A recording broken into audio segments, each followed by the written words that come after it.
Master Your Time, a practical guide to increase your productivity and use your time meaningfully. Written by Thibaut Muis, published by Level Audiobook. Introduction. We all have 24 hours in every day, yet some people use their time to accomplish extraordinary things, while others accomplish very little with it. Why is that? It's because most people fail to value their time. They tell themselves they can always do what they want tomorrow, acting as though time was an abundant commodity. In reality, time is one of the scarcest resources on Earth. We can produce more of almost anything by adding more labor and/or capital, but we can never create more time. Each second you spend on unproductive activity is forever lost. You can never reclaim those precious seconds. The simple truth is this: whenever you choose to dedicate time to one activity, you implicitly say no to everything else you could be doing at that time. Think of how many thousands of hours you may have spent watching TV, for example. This time is gone forever. You could have dedicated it to working toward meaningful goals and exciting dreams, but you didn't.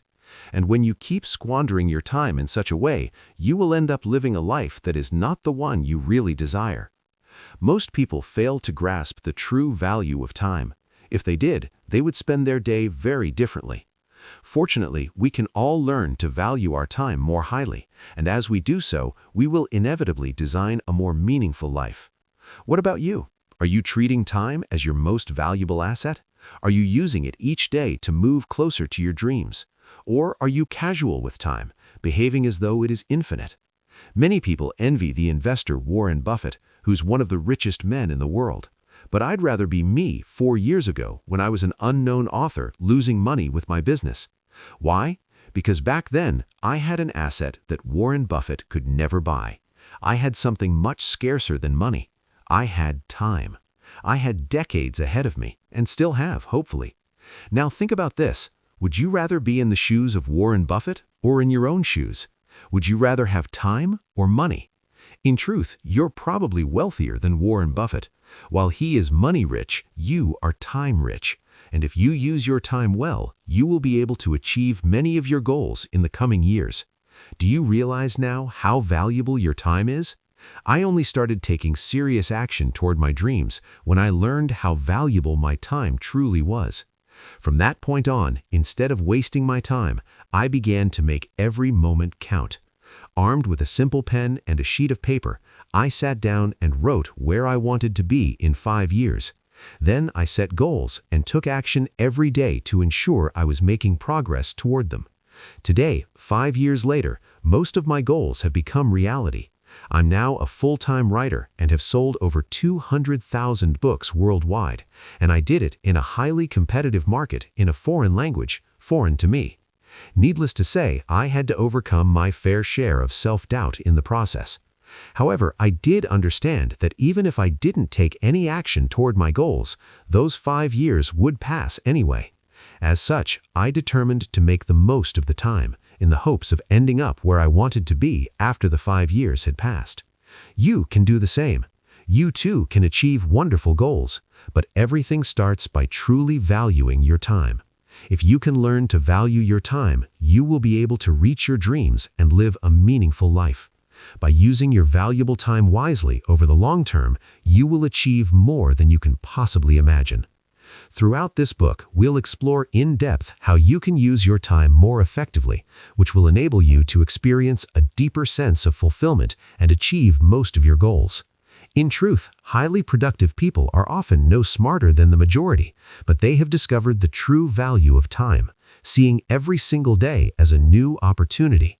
These productive people make daily progress toward their goals. Would you like to discover how to use your time well so that you can achieve almost anything you desire? The choice is yours. In this book, we'll cover the following topics. In Part 1, Understanding Productivity, we'll talk about productivity and what it really is. We'll see why most productivity systems fail and why you should probably stop reading so many books on productivity. In Part 2, Changing Your Perception of Time, we'll discuss how your current perception of time may lead you to make poor use of your time and what you can do about it. In Part 3, Making a Meaningful Use of Your Time, we'll see what you can do to use your time wisely by introducing a simple framework that will help you identify what matters most to you. In Part 4, Making an Effective Use of Your Time, we'll see how to enhance your productivity and ensure you use your time as much as possible. In Part 5, Developing Extraordinary Focus, we'll discuss how you can develop exceptional focus and boost your concentration dramatically. You'll learn why increasing your level of focus is key when it comes to expanding your productivity. So, are you ready to become the master of your time? If so, let's get started. Chapter number 1, Understanding Productivity. Part number 1, The Importance of Meaning. Becoming a master of our time involves using your time more productively. But what does this mean? Unless we define exactly what is meant by being more productive, we cannot advance our discussion. So let's take a moment to discuss productivity. Here, I define productivity as doing the things we enjoy or find meaningful while being around people we care about. You cannot be a master of your time if you spend the majority of your day doing things you find meaningless, while at the same time wishing you could be somewhere else with someone else doing something else. Sure, you can be the most productive employee in your company, but if you'd rather be anywhere else but in the office, are you truly productive on a personal level? Now, in this case, finding meaning doesn't require you to find pleasure or enjoyment in every task or role. You can find meaning in challenging situations, for instance. A job might be difficult, but it can also allow you to provide for your family and offer a bright future to your children. It might be stressful, but it might also give you a sense of contribution.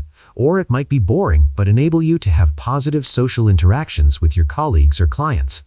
In short, being a master of your time doesn't necessarily mean having the freedom to do whatever you want, whenever you want, while avoiding any serious commitment. This freedom can often be devoid of meaning. In fact, I believe that meaning comes precisely from having a sense of commitment towards someone and/or something. Also, I'm not telling you to quit your job today. However, I invite you to use the things you learn in this book to reflect on your life and on how you're currently spending your time. If your goal is to become more productive at work, that's fine. If you aspire to use your personal time more effectively, that's fine too. This book will help you either way.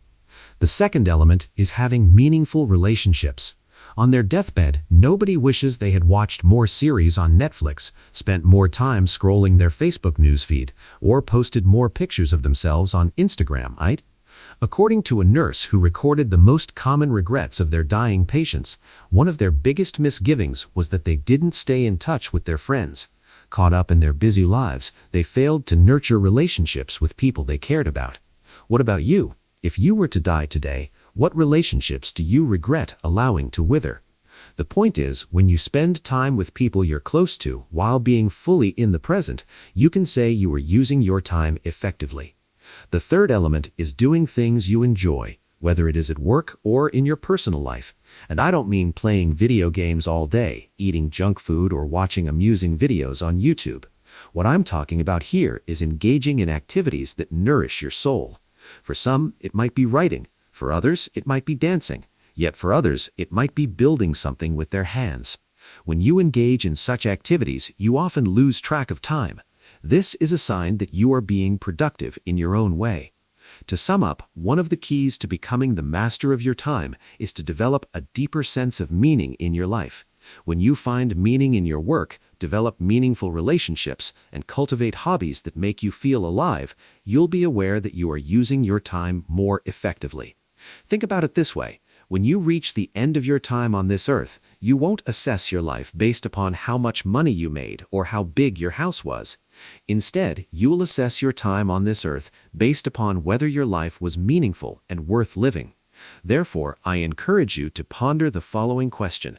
What meaningful things do I need to work on today, this week, or this year to obtain the approval of my future self?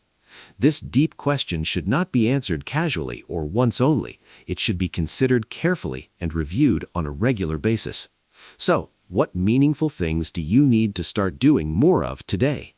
Action step. Using your action guide, assess how meaningfully you are using your time right now, both at work and in your personal life. Part number 2. Productivity isn't only about time management. While this book is entitled Master Your Time, the truth is being productive isn't purely about managing your time effectively. It's actually about managing your activities and the level of intensity you approach them with more productively. Let me explain. First, the value of an hour of your time fluctuates. For instance, you might have more energy in the morning than you do in the evening after work. As a result, one morning hour might be much more valuable than one evening. In fact, maybe 2 or even 3 times more valuable. Consequently, by not using this hour effectively, you're significantly hindering your levels of productivity. In short, productivity is not only about time, but also about the level of energy you have during that time. Second, an hour of your time will be worth more if you put more intensity into what you do during that hour. For instance, imagine that I decide to spend 1 hour working on this book in the morning, but every 5 minutes I check my phone or my inbox. Under these conditions, how much is that hour of my time truly? Tools. I don't really believe in productivity tools. If anything, they are yet another distraction that prevents you from doing the real work. Sure, some productivity tools can be useful, but unless you're already extremely productive, they won't do much for you. In most cases, planning and strategizing using pen and paper is more than enough. B. Think in terms of productivity levels, not systems. A more effective way to think of productivity is as a ladder you learn to climb over time. Some productivity systems are more complex than others. While they may work for people who are already highly productive, they probably don't work for most people. Thus, if such systems failed to work for you in the past, don't feel guilty. Just start with a simpler one. You can implement more advanced systems later if you need to. In this book, I will share a few specific things you can do to turbocharge your productivity. For instance, one of them is to develop a consistent habit of focusing single-mindedly on one task for a long period while eliminating any distraction. This is the first block upon which you can build a more advanced productivity system later. Next, we'll talk about procrastination and see how you can overcome your tendency to avoid work. Action step. Using your action guide, write down what your current productivity system is, if you have one. Is it working for you? If not, how can you make it simpler and more effective? Part number 5. What is procrastination and how to overcome it? Let's face it, we all procrastinate from time to time. But if you're a chronic procrastinator, this section will be essential to your development. To overcome procrastination, you must first understand how motivation actually works and exactly why you procrastinate. Once you do so, it will become easier for you to let go of this disempowering habit. I believe we procrastinate for the following reasons. 1. A lack of clarity. 2. Insufficient awareness. 3. Poor focus. 4. Fear. 5. Lack of urgency. 6. Lack of effective routines. 7. Unnecessary friction. 8. Mental overload. Let's have a look at each of these elements in greater depth as we go through the list. Try to identify the main reason you may be procrastinating in your life. A. A lack of clarity. Lacking clarity means that you're unsure about why the task matters, precisely what you need to do, and/or exactly how you should approach the task. A. You're unsure about why the task matters. If you're given a task and can't see how it fits into the bigger picture or why it matters, you'll find it hard to develop the motivation required to work on it. This is why you must identify the specific reason as you're working on it. If you keep procrastinating, ask yourself whether you believe the task is truly important. If you can't find a convincing answer, develop specific reasons to do it. Strengthen your why. You can write down your answers to help you do this.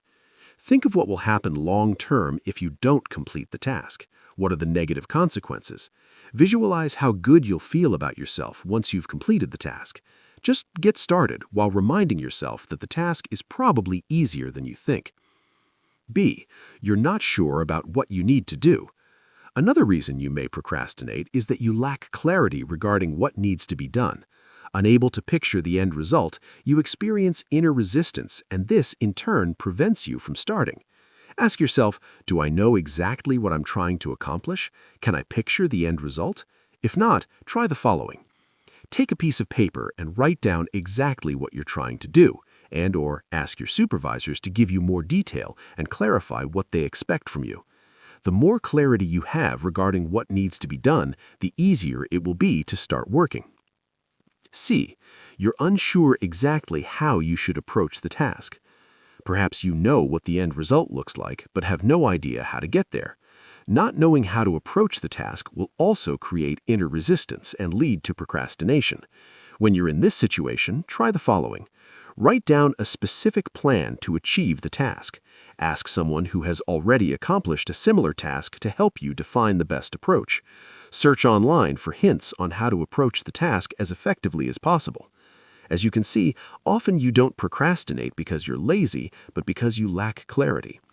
To sum up, whenever you find yourself procrastinating over a specific task, make sure you know why you must complete it, exactly what the end product should look like, and how to approach the task effectively.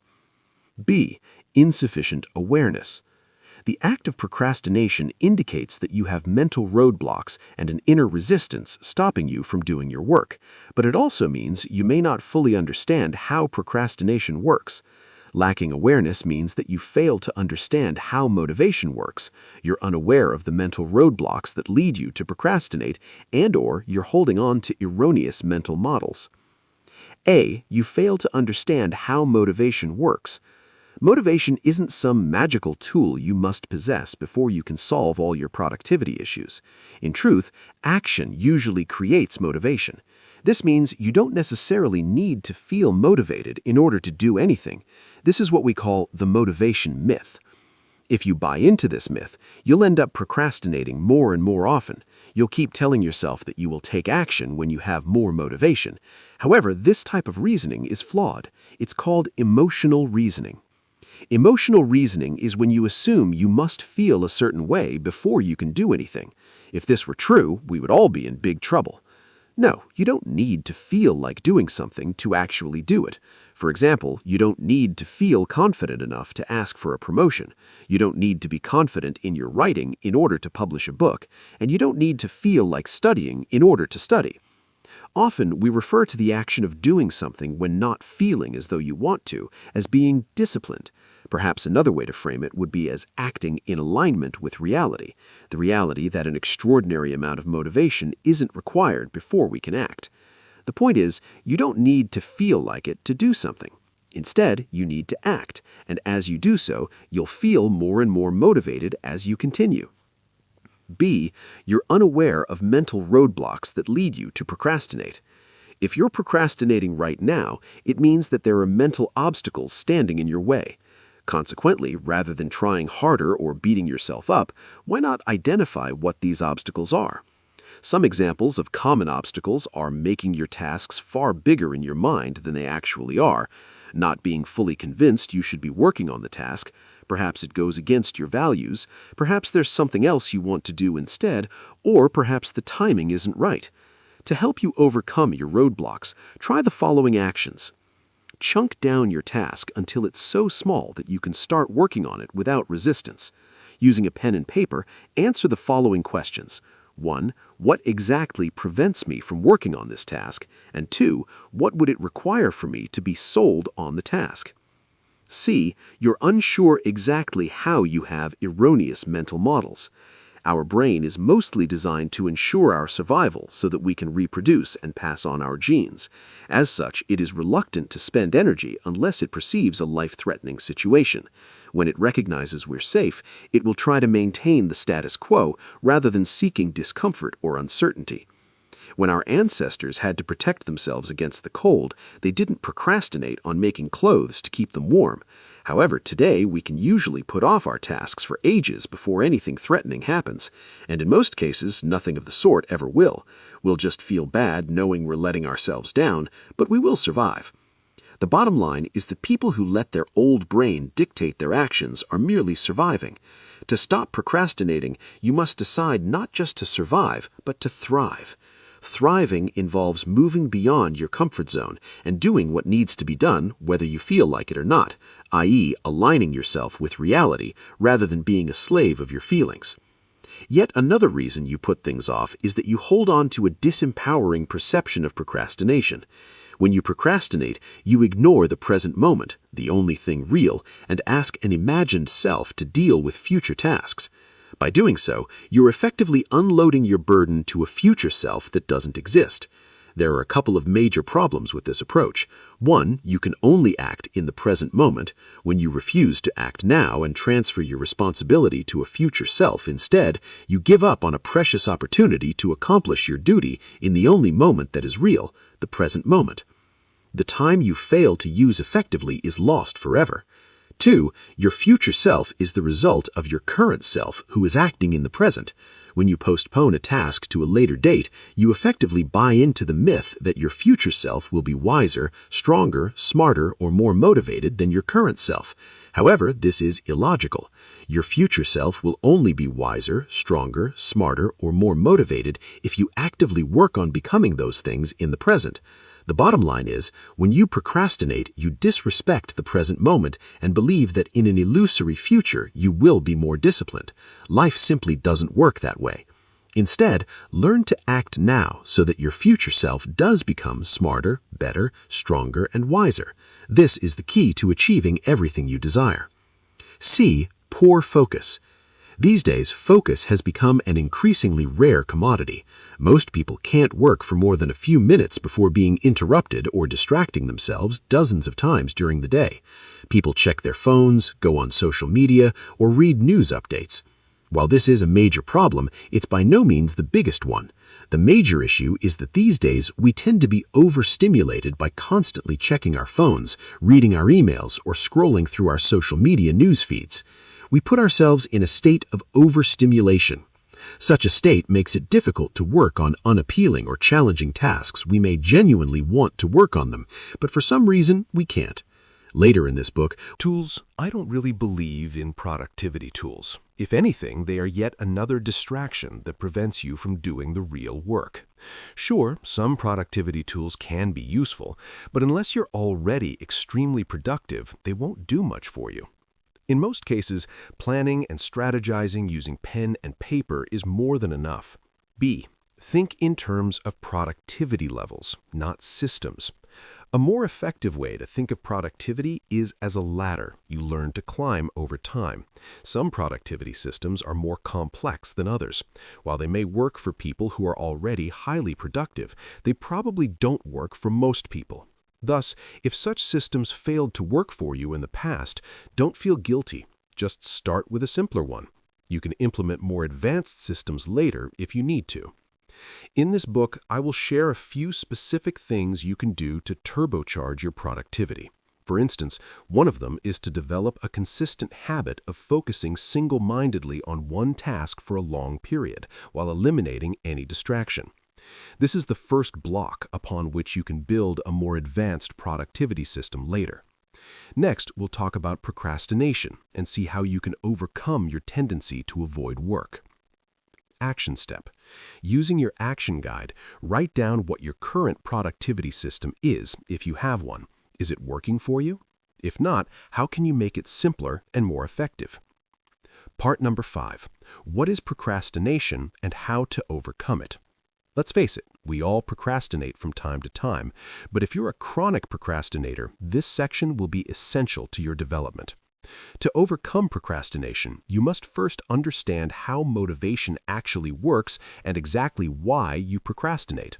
Once you do so, it will become easier for you to let go of this disempowering habit. I believe we procrastinate for the following reasons. 1. A lack of clarity. 2. Insufficient awareness. 3. Poor focus. 4. Fear. 5. Lack of urgency.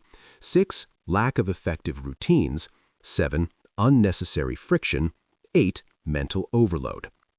Let's have a look at each of these elements in greater depth as we go through the list. Try to identify the main reason you may be procrastinating in your life. A. A lack of clarity. Lacking clarity means that you're unsure about why the task matters, precisely what you need to do, and/or exactly how you should approach the task. A. You're unsure about why the task matters.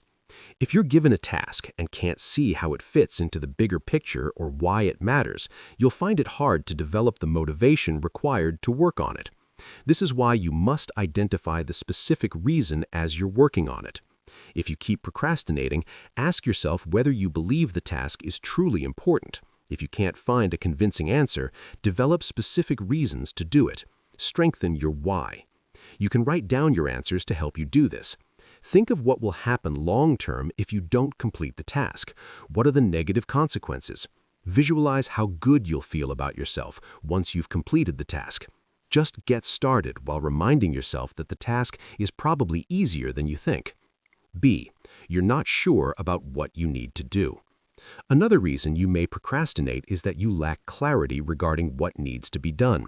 Unable to picture the end result, you experience inner resistance, and this in turn prevents you from starting. Ask yourself, do I know exactly what I'm trying to accomplish? Can I picture the end result? If not, try the follow.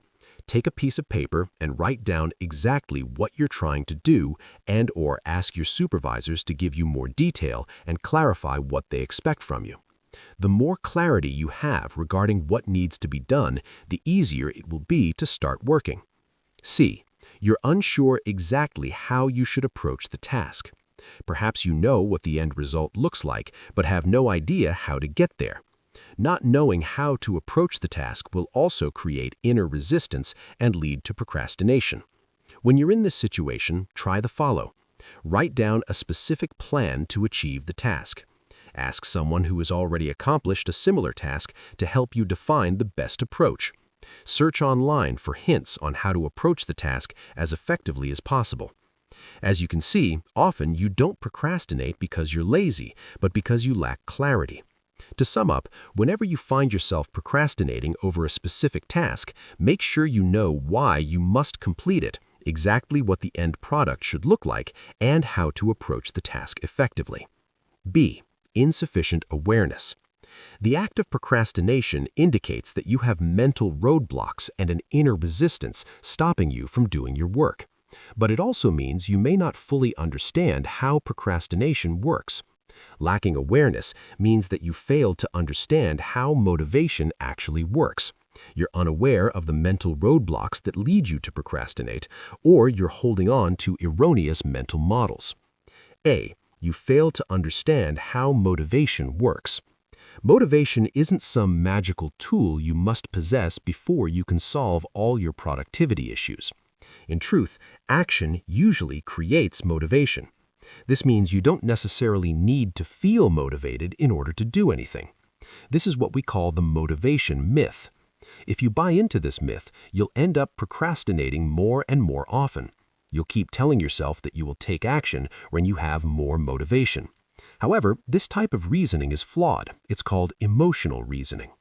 Emotional reasoning is when you assume you must feel a certain way before you can do anything. If this were true, we'd all be in big trouble. No, you don't need to feel like doing something to actually do it. For example, you don't need to feel confident enough to ask for a promotion. You don't need to be confident in your writing in order to publish a book. And you don't need to feel like studying in order to study. Often, we refer to the action of doing something when not feeling as though you want to, as being disciplined. However, perhaps another way to frame it would be as acting in alignment with reality. The reality that an extraordinary amount of motivation isn't required before we can act. The point is, you don't need to feel like doing something to do it. Instead, you need to act, and as you do so, you'll feel more and more motivated as you continue. B. You're unaware of the mental roadblocks that lead you to procrastinate. If you're procrastinating right now, it means that there are mental obstacles standing in your way. Consequently, rather than trying harder or beating yourself up, why not identify what these obstacles are? Some examples of common obstacles are making your tasks far bigger in your mind than they actually are. Not being fully convinced you should be working on the task. Perhaps it goes against your values. Perhaps there's something else you want to do instead. Or perhaps you think the timing isn't right. To help you overcome your roadblocks, try the following actions. Chunk down your task until it's so small that you can start working on it without resistance. Using a pen and paper, answer the following questions. 1. What exactly prevents me from working on this task? And 2. What would it require for me to be sold on this task? C. You have erroneous mental models. Our brain is mostly designed to ensure our survival so that we can reproduce and pass on our genes. As such, it is reluctant to spend energy unless it perceives a life-threatening situation. When it recognizes we're safe, it will try to maintain the status quo, rather than seeking discomfort or uncertainty. When our ancestors had to protect themselves against the cold, they didn't procrastinate on making clothes to keep them warm. However, today we can usually put off our tasks for ages before anything threatening happens, and in most cases, nothing of the sort ever will. We'll just feel bad knowing we're letting ourselves down, but we will survive. The bottom line is that people who let their old brain dictate their actions are merely surviving. To stop procrastinating, you must decide not just to survive, but to thrive. Thriving involves moving beyond your comfort zone and doing what needs to be done, whether you feel like it or not, i.e., aligning yourself with reality rather than being a slave of your feelings. Yet another reason you put things off is that you hold on to a disempowering perception of procrastination. When you procrastinate, you ignore the present moment, the only thing real, and ask an imagined self to deal with future tasks. By doing so, you're effectively unloading your burden to a future self that doesn't exist. There are a couple of major problems with this approach. 1. You can only act in the present moment. When you refuse to act now and transfer your responsibility to a future self instead, you give up on a precious opportunity to accomplish your duty in the only moment that is real, the present moment. The time you failed to use effectively is lost forever. 2. Your future self is the result of your current self, who is acting in the present moment. When you postpone a task to a later date, you effectively buy into the myth that your future self will be wiser, stronger, smarter, or more motivated than your current self. However, this is illogical. Your future self will only be wiser, stronger, smarter, or more motivated if you actively work on becoming those things in the present. The bottom line is that when you procrastinate, you disrespect the present moment and believe that in an illusory future, you will be more disciplined. Life simply doesn't work that way. Instead, learn to act now so that your future self does become smarter, better, stronger, and wiser. This is the key to achieving everything you desire. C. Poor focus. These days, focus has become an increasingly rare commodity. Most people can't work for more than a few minutes before being interrupted or distracting themselves dozens of times during the day. People check their phones, go on social media, or read news updates. While this is a major problem, Studies have shown that gratitude comes with a plethora of benefits, as underlined by Robert Emin. Keeping a gratitude diary for 2 weeks reduces stress by 28% and depression by 16%. In healthcare practitioners, gratitude is related to 23% lower levels of stress hormones. Writing a letter of gratitude reduced feelings of hopelessness in 88% of suicidal patients, and in increased levels of optimism in 94% of them. Being grateful for each new day might seem too simplistic or even meaningless. However, if you do not stop to acknowledge the day ahead of you, your days will start blending together, and you'll start behaving as if the upcoming day didn't matter. You'll say things like, "I'll do it tomorrow." Being less deliberate, you'll tend to succumb to toxic behaviors that fail to support the ideal life you seek to create. Below are some prompts you can use to acknowledge your day. Thank you for this new day. I'll make the most of it. Today is a new opportunity to start afresh and let go of everything from the past. Today could very well be my last day. I'll act as if I hold my entire life in my hands. I'll make the most of today by doing so. I know I'm building the best life possible. Today is always the most important day of my life because it's the only day I have control over. What about you? Are you practicing gratitude on a daily basis? If not, what could you start doing every day to cultivate more gratitude in your life? B. Plan your day. Once you've acknowledged the gift of today, you need to spend time thinking of the best way to unwrap it. You can do so by planning the activities you want to focus on. Planning your day is a sign you value it, the same way you plan your wedding because you value the relationship with your soon-to-be spouse. As a rule of thumb, the more deliberate you are with your day and time, the happier and more productive you will be. To plan your day, you can simply take a pen and paper and write down the few things you want to focus on that day. Ask yourself what would make today a good day? What would make today memorable? What would move you closer to your ideal vision? The key is to make sure you work on your most valuable task and complete it. Without doubt, this is one of the biggest secrets to high productivity. In Part 5, Develop Extraordinary Focus, we'll discuss in greater depth how to do this. Consequently, schedule your most important task for first thing in the morning, or, if this is not possible, set aside time later during the day to work on it. Make the task your priority. Make it what you absolutely must accomplish during the microlife that constitutes today. As you write down your tasks for the day, I also encourage you to write the date, day, month, year, and day of the week while you do so. Remind yourself that today really matters. Pause for just a couple of seconds to let the day's importance and wonder sink in.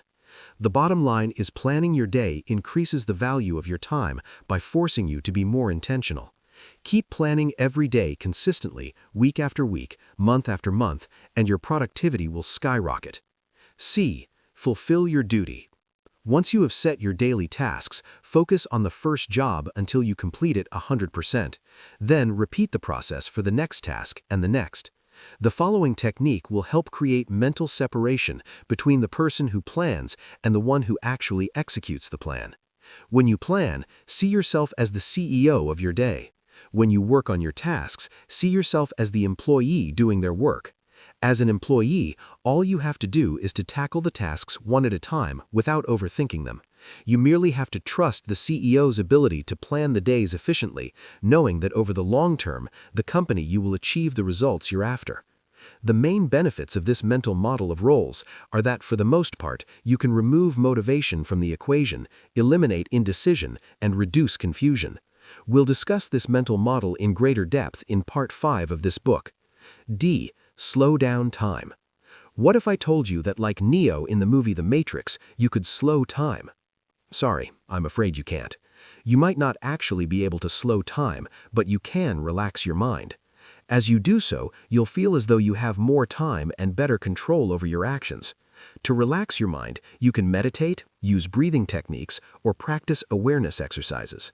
Such exercises will help you slow your mind and delve deeper into the present moment. By doing so, you'll notice that your tendency to engage in negative thinking or to travel into the past or the future mentally will decrease. While unpleasant thoughts might arise, their pulling power will be reduced and you'll be able to let them go more easily. The present moment will become more intense, while your ability to focus will dramatically increase. In short, you'll be anchored in reality, while your unpleasant thoughts will recede into the distance and become more and more unreal. This is the power of slowing down time. You'll find that the more you can return to the present moment, the more in control you will feel. In such a state of presence, you'll accomplish more while feeling as though you're doing less. That's the paradox of such a state of mind. For instance, when I wrote my book, Master Your Emotions, I would often alternate between writing and meditation sessions. I would write for an hour or so, and then meditate for 15 to 20 minutes. When I returned to writing, my mind would be relaxed and few negative thoughts would arise. In his book, The Practicing Mind, Thomas M. Stirrer relates an interesting experiment during a busy day in which he had to prepare 2 pianos before a concert. He decided to put all his effort into deliberately working slowly. As he recalled, working this way might sound counterproductive, but I had been putting way too many hours on the career end of my life's equation, and I was out of balance. I was tired and frustrated. I couldn't get a day off, so going slowly for at least one day seemed rather appealing to me. He was shocked when he looked at the clock at the end of the day. When I got into the truck, its clock radio came on with the turn of my key, and I was dumbfounded. So little time had passed compared to what I had usually spent on the same job in the past that I was sure the clock was incorrect. I had cut over 40% off the usual time. The point is, when you act slowly and in a more deliberate way, you waste less energy and slow down your mind, which allows you to become more effective. As a result, you often end up working faster while experiencing significantly less stress. One thing I've always found surprising is how calm and in control experts in their field seem to be. You seldom see a CEO running to his office, even when an important job is waiting, nor do you see a martial arts expert or a world-class musician being in a hurry before a performance. Most highly successful people are focused. They understand that they must control their mind and focus their attention on the task in front of them. By doing so, they're able to slow down time and act effectively in any situation. What about you? Are you able to slow down time during your day, or does it always feel as though you're in a rush? To slow down time, I encourage you to meditate for a few minutes before starting a task. I also invite you to take regular breaks to reinstate that condition by meditating, performing breathing exercises, or listening to soothing music. Finally, when you work, practice moving slowly and deliberately. Here are some simple exercises you can try. Awareness exercise. Isolate one sense and practice focusing on it for a moment. Start with hearing, for instance. Try to hear things you've never noticed before. Next, move your attention to another sense and do the same. Repeat this exercise for each sense: touch, sight, hearing, smell, and taste. Finally, try to be aware of all your senses at the same time. This simple exercise will ground you and help you to feel more present and calmer. Breathing exercises. Breathe slowly using the following frequency as mentioned by Guru Charan Singh Khalsa and Yogi Bhajan, PhD, in their book Breathwalk. 8 cycles per minute offers relief from stress and increased mental awareness. 4 cycles per minute produces positive shifts in mental function, intense feelings of awareness, increased visual clarity, and heightened bodily sensitivity. Meditating exercise. Try this exercise as recommended by Brendan Burchard in High Performance Habits. A couple of minutes might be enough. Repeat the word release in your mind over and over. As you do, command your body to release all the tension in your shoulders, in your neck, in your face and jaw. Release the tension in your back and legs. Release the tension in your mind and spirit. If this is hard, just focus on each part of your body. Breathe deeply and repeat the word release in your mind. Action step. Complete the following exercises in your action guide. Write down one thing you could do every day to express your gratitude. Write down the date each morning and take a few seconds to acknowledge your day using the prompt described earlier. Practice completing your key tasks through to the end. Try awareness meditation and/or breathing exercises to calm your mind before working on your designated tasks. Part number 2. Perceiving time as an investment. Most people spend their time but fail to invest it effectively. The wonderful thing with time is that we can only live in the present. We cannot consume tomorrow or the next 5 years in advance. In other words, although we can live beyond our means financially, we can never live beyond the present moment. Unfortunately, the drawback to this is that we can never store our time or our energy. Anytime we fail to use the energy we have today, it is forever gone. Now, what's the difference between spending time and investing it? When you spend time, you waste it by doing things that fail to bring any tangible long-term benefits. For instance, spending your time means binge-watching Netflix, mindlessly scrolling through your Facebook newsfeed, or playing video games for hours. By engaging in such unproductive activities, you are leaking energy. In other words, the energy you have at your disposal during this period simply dissipates, and that energy can never be recovered. A chunk of your life will have disappeared, just like that. Poof. Unfortunately, you cannot build a better future and create a deeper sense of fulfillment by indulging in instant gratification or engaging in unproductive activities. Time spent in this manner simply cannot be invested to reap future dividends. Conversely, when you invest your time, you will utilize all the available energy and transform it into something valuable. For instance, you can transform. Perspective was the most important determinant of financial and personal success in life. Banfield defined long time as the ability to think several years into the future while making decisions in the present. Unfortunately, we aren't born as long-term thinkers. If anything, we are designed to focus on the short term as part of our survival mechanism. But we can learn. One way to do so is by creating a long-term plan and continuously visualizing where we want to be in the future. As we continually picture our ideal future, we increase our odds of reaching it.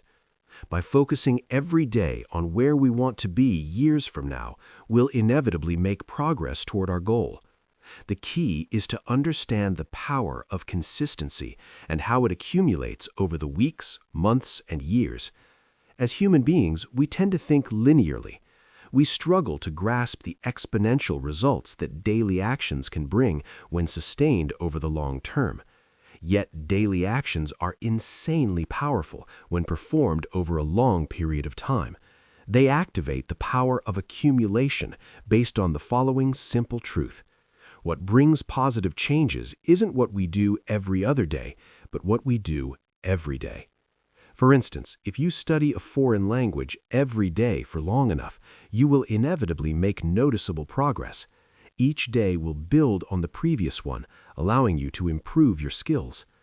On the other hand, if you only study once a week, the time spent doing so will be fairly ineffective. Why? Because you will fail to set the accumulative effect into motion. You won't build momentum, and you certainly won't see any exponential results. If anything, you'll keep forgetting what you learned previously and will have to revisit the same material over and over. For this reason, 1 unit of time is much more valuable when part of a daily routine than when taken in isolation. Therefore, if you wish to achieve exponential results, learn to leverage the power of consistency. This is what I did with my online business. For the past 5 years, I have worked on it almost every day, which has enabled me to generate momentum and activate the power of accumulation. As a result, I was able to achieve a great deal. What about you? What daily habits could you implement to turbocharge each unit of your time? Here are some examples of the power of daily consistency. If you write just 500 words every day, you will have written 5 books, like this one, in just 1 year. In 10 years, you'll have written 50 books, and in 40 years, you'll have produced an astonishing 200 books. Of course, there's more to producing a book than just writing. You must also conduct research, develop an outline, create a cover, and so on, but I'm sure you get my point. If you learn just 5 words of a foreign language every day, you'll have learned 1,825 words in a year, and 9,125 words over 5 years. That's enough to be fluent in any language. If you walk just 2 miles each day, you'll have walked over 700 miles in a year. Over 40 years, you'll have walked over 29,000 miles, which is more than walking the circumference of the Earth, which is around 24,901 miles. The point is, each unit of time is not made equal. When you use the power of daily consistency, you put more energy into each unit of time and set the accumulative effect into motion. Over the long run, this can lead to exponential results that will often exceed your wildest expectations. The power of long-term thinking. Now, thinking long-term is not easy. Rather than delaying their personal gratification, most people want things immediately, and this actually makes sense considering the present is more valuable than the uncertain future. However, visualizing a compelling future can also drive you to act in the present with a higher level of excitement. In fact, some studies have shown that people often derive more pleasure from anticipating a future event than from the event itself. Remember your last vacation. You probably enjoyed planning your trip weeks, if not months ahead of time. You already saw yourself relaxing on the beach. You imagined yourself having fun with your family or friends, or you visualized yourself exploring a new city, feeling totally free and relaxed. The point is, thinking long-term is much easier when you have an exciting vision you can't wait to turn into reality. Under these conditions, the present moment becomes an opportunity to move toward that vision. Each small step moves you closer to your goal and becomes a reason to rejoice and celebrate. In short, by projecting yourself into the future, you can bring the joy forward and use it as fuel in the present. And when you have a clear and compelling enough vision that you work toward consistently, there is almost nothing you cannot achieve. Enjoying the process. Thinking long-term becomes more powerful when you learn to derive pleasure from making daily progress toward your goal. When the journey is pleasant, the destination becomes less relevant, and paradoxically, you become much more likely to reach it. While many people receive a kick from instant gratification, long-term thinkers are different. They always keep an eye on their goals and learn to enjoy the process that will help them attain them. Generating excitement from within. Long-term thinkers take great pleasure when accumulating small daily wins. Eager to make progress, they never stop projecting themselves into the future, knowing they're moving closer to their dreams each day. Slow and steady progress becomes the yardstick they use to measure their progress.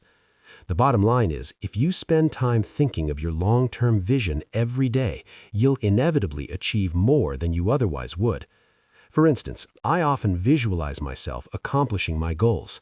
I see myself writing all the books I've planned to write this year, and can't help but feel excited about being so productive.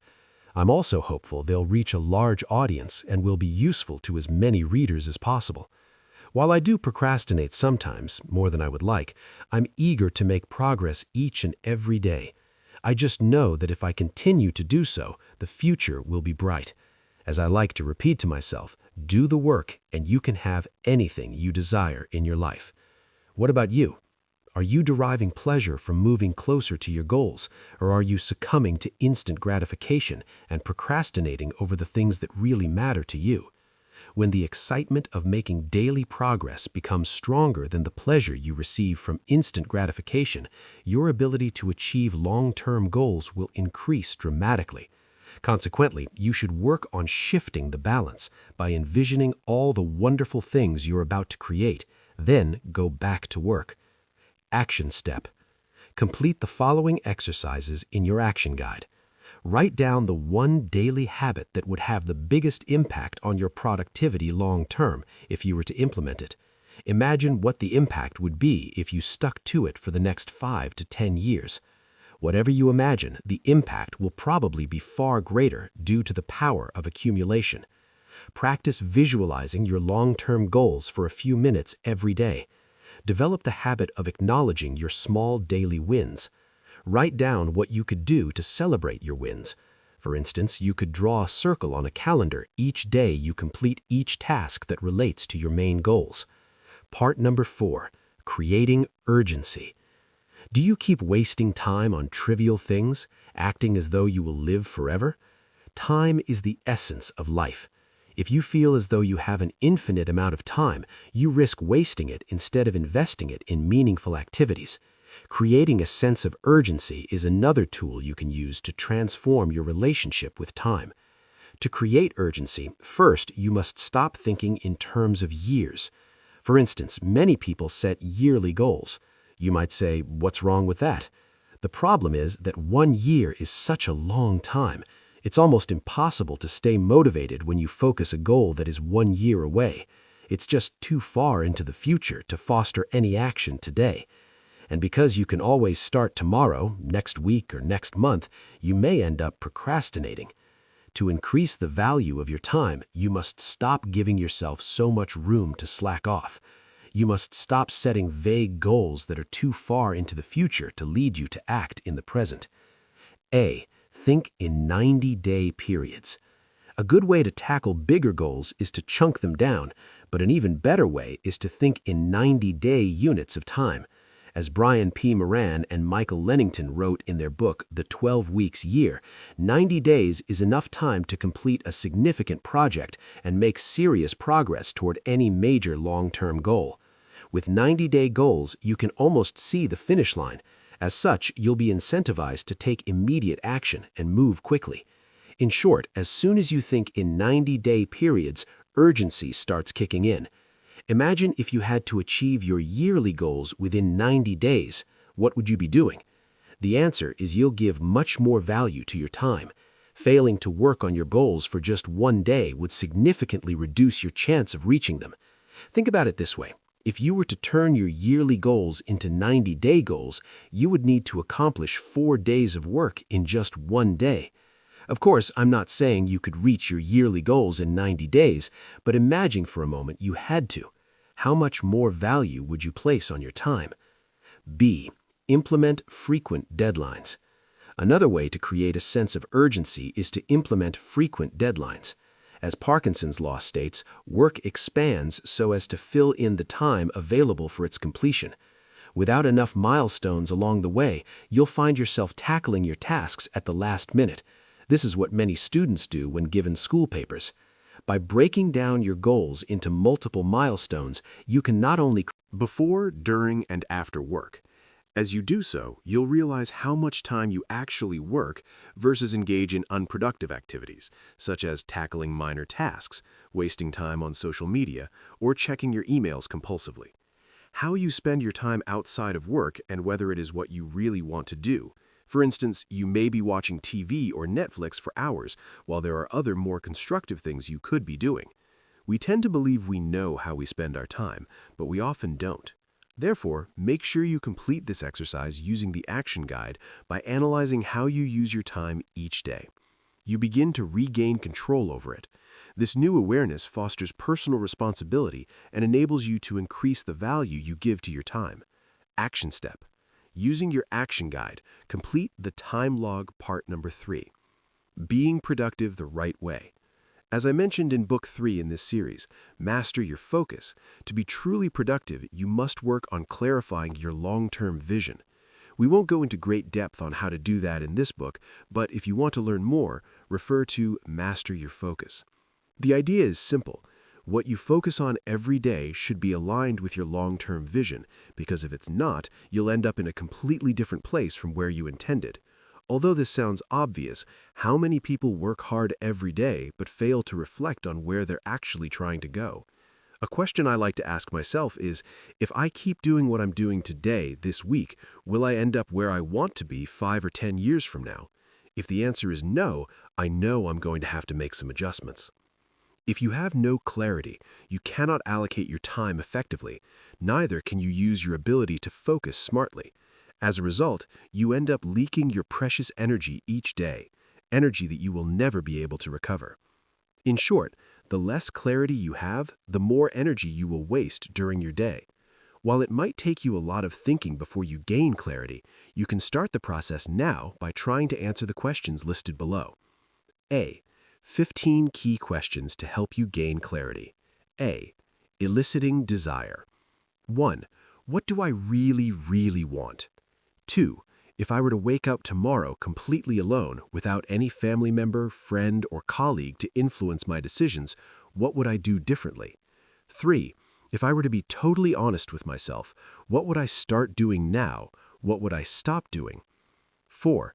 If I was guaranteed to succeed in everything I do, where would I want to be in 5 years?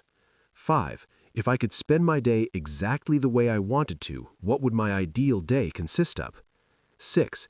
If I could focus on doing only one thing for the rest of my life, what would it be? 7. If I understood and truly believed I could achieve absolutely anything I wanted to by sticking to it for long enough, what would I pursue in the next 3 to 5 years? B. Finding your strengths and unique abilities. 8. When am I the happiest at work and what am I doing? 9. What do I find so easy to do I genuinely wonder why others struggle to do the same thing? 10. What do people around me say I'm great at? C. Uncovering your passion. 11. What did I enjoy doing when I was a kid? 12. Who do I envy and why? 13. If I had all the time and money in the world, what would I do with it? 14. If I had complete confidence and were already my absolute best self, what would I be doing with my life? 15. How do I want to express myself to the world? B. Characteristics of a good vision. To ensure you're productive in a meaningful way, you must develop an exciting vision to chase every day. An exciting vision consists of the following components. A. It's exciting to you, obviously. It may sound common sense, but you should really want that vision to become a reality. It should pull you with its intensity. B. It's crystal clear. You have a clear picture in mind of how you will feel, where you will be, and what you will be doing once you've reached that goal. However, bear in mind that developing a crystal clear vision is difficult. You'll need many iterations before developing the correct one, but this is better than having no vision at all. Remember, you cannot reach a target that you don't set in the first place. A clear vision will enable you to reverse engineer what you need to do and ensure you make progress each and every day. Dual C. It is aligned with your values. We all value different things. Your vision should be aligned with your core values. It should allow you to live by them every single day. Values are not abstract things you talk about during cocktail parties to look smart. They are things that directly influence the way you live your life and dictate most of your decisions.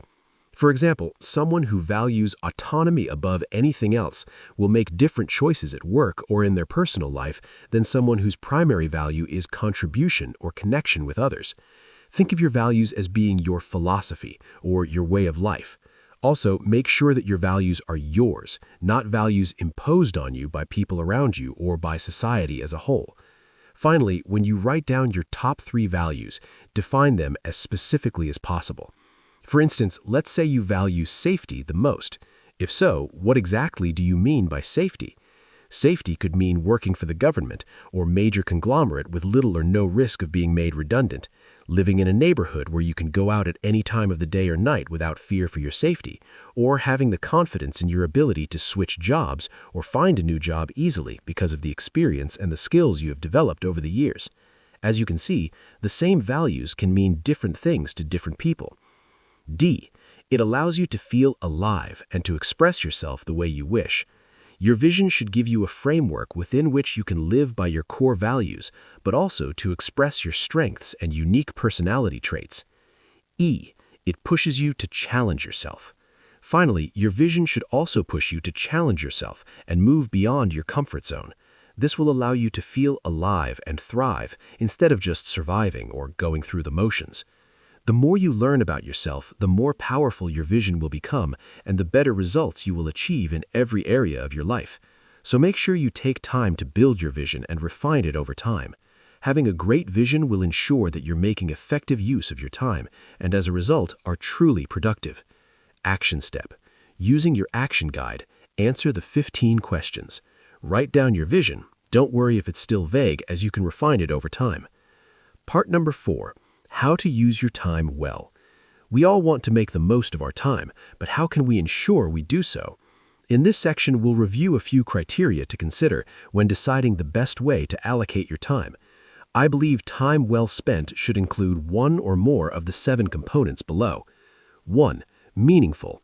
Does the thing I work on have meaning to me? Does it align with my values, personality, or goals? Does the time I spend with this person or this group of people meaningful? Do I enjoy the conversation? Do I experience a sense of connection? Does what I do enable me to express my creativity? Does it nourish my soul? Does it make me come alive? 2. Enjoyable. Do I genuinely enjoy what I do? Is it fun? Does it make me smile or laugh? Does it help me relax? 3. Challenging. Is what I do challenging? Does it require me to move beyond my comfort zone and try things I've never tried before? Does it require me to stretch my current skills? Does it engage my creativity and my problem-solving skills? 4. Memorable. Does what I do create great memories I'll remember for years? Is it exciting or new? Is it playful or even somewhat silly? 5. Self-worth enhancing.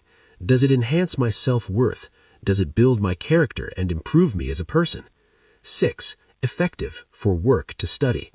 Is it the most effective way to approach my task or work on my goals, or could I do it more effectively? 7. Health enhancing.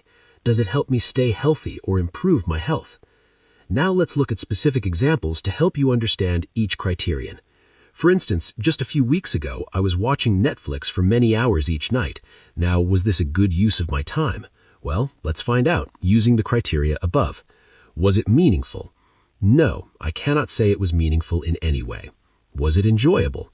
Yes, in a sense, I can say it was at times, but can I say I genuinely enjoy watching Netflix for so many hours? I'm not sure. Was it challenging? No, though I watch movies in English and Japanese and don't always understand them 100%, I wouldn't exactly call it challenging. Was it memorable? No, I will have created no valuable memories from watching Netflix. In truth, I could spend hours watching TV or Netflix every day, thousands if not tens of thousands of hours over my lifetime, and have basically created no positive memories from having done so. Did it enhance my self-worth? No, if anything, it made me feel bad about myself after a while. Was it effective? I did not actively engage in it as part of my work or study, so this doesn't apply. It's certainly not an effective use of my time.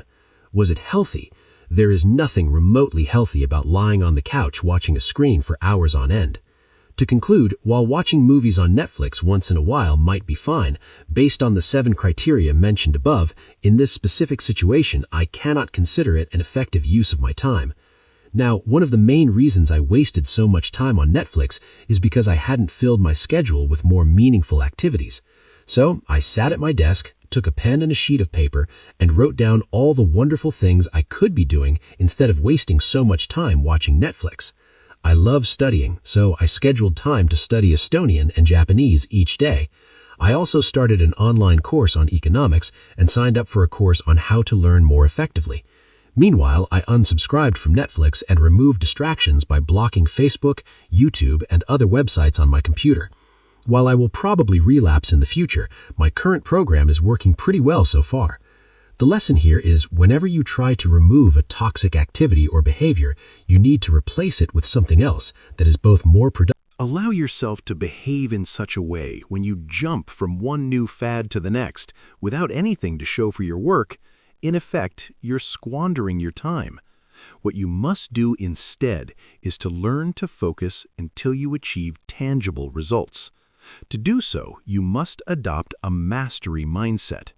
What is a mastery mindset, you ask? Let's find out. First, I must mention that the mastery mindset is not a new concept, and I certainly didn't invent it. People such as the famous coach Tony Robbins have been teaching this model for years.